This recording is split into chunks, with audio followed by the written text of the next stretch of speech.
Hey everybody, it's Ardith. Today I'm hopping with the iCrafter team to celebrate the arrival of the new April release. I'm focusing on the new Doily die, and I've got 4 projects to show you different ways you can use it.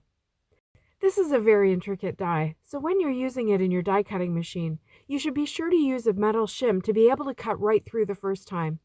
If you don't have a metal shim, you may want to run it through a few times to get a clean cut. This Spellbinders tool is fantastic for helping to get all the little bits out of the die and to release the die cut from the die. When you're finished using the brush side, you can use the little poker to get the last remaining pieces out.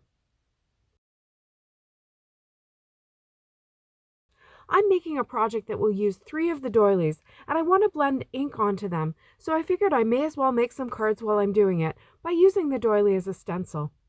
I put some pixie spray on the back to help hold it in place. I'm using Melon ice ink from Catherine Pooler Designs, and I put that down just in the center with a blender brush, and then I used Fiesta blue ink around the edges. Then I go back in with the Melon ice to blend it and intensify it a bit. Now I'm finished 3 of the doilies, and I'll spritz them with some Avery Elle clear shimmer spray. Then I'll set them aside to dry while I work on the other card. To finish this panel, I'm just going to blend some more Fiesta blue ink around the edges, coming up to the edge of the doily pattern, and then spritz that panel with some shimmer spray as well. This will soften the ink colors. For a different look, I'm trying a technique I saw Amber use in the Save the Crafty YouTuber hop.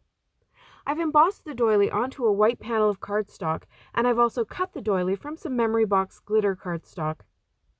I'm going to color the embossed doily, and because of the Copic coloring and the dimension from the embossing, I'll get the look of inlaid die cutting without having to inlay all those little pieces. Can you imagine? I put my die cut up over the panel a few times to kind of check my coloring and to be sure that I'm happy with the placement of the colors. Then I use liquid glue in key places on the back of the glitter die cut, and I place it down on top of the colored panel. Then I put a big acrylic block on top so that the glue can set. My idea for these 3 doilies is to fold them in half and create a kind of sun catcher or ornament. I put glue down just on half of the first doily, and then I lined up the second doily and placed it down on top. I maybe should have folded them in half first to make this easier, but I'm going to fold each side back on itself so that the third die cut has a place to be glued onto. You could do this with 4 or 5 or 6 die cuts, and you would get a much more full and spherical ornament, but I just did 3 for now. It's a bit fiddly getting the glue on the back of these since they're so delicate, and you could use Be Creative tape before you die cut them so you would have sticky backs, and this part would be a bit easier.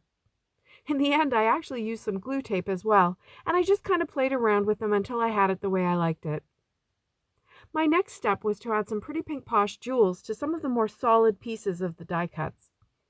This citrus mix has the perfect colors, and I put 3 aqua and 3 yellow jewels on each side of the sun catcher.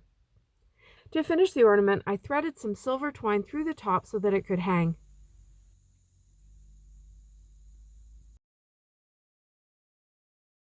Now to finish my cards, I'm going to use this new Carly alphabet, which is also in the release, and it has a couple of great features. First, it has capital and small letters, as well as numbers and punctuation, so you can mix and match to come up with your sentiments.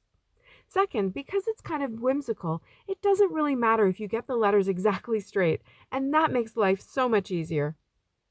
I used rectangle dies from the previously released pop-up wiper set as my sentiment strips, and I created 3 sentiments for my 3 cards. The first one is hello, and I made it with all lowercase letters.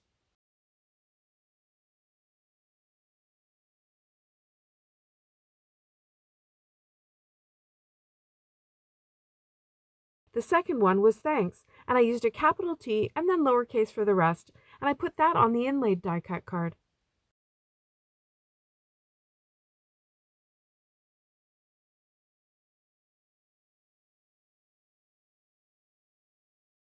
Finally, I did a friend sentiment with all capitals, which I put onto another card.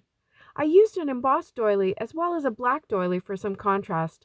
I added gems to the white doily for color and sparkle, and then I popped them up on a blended card base.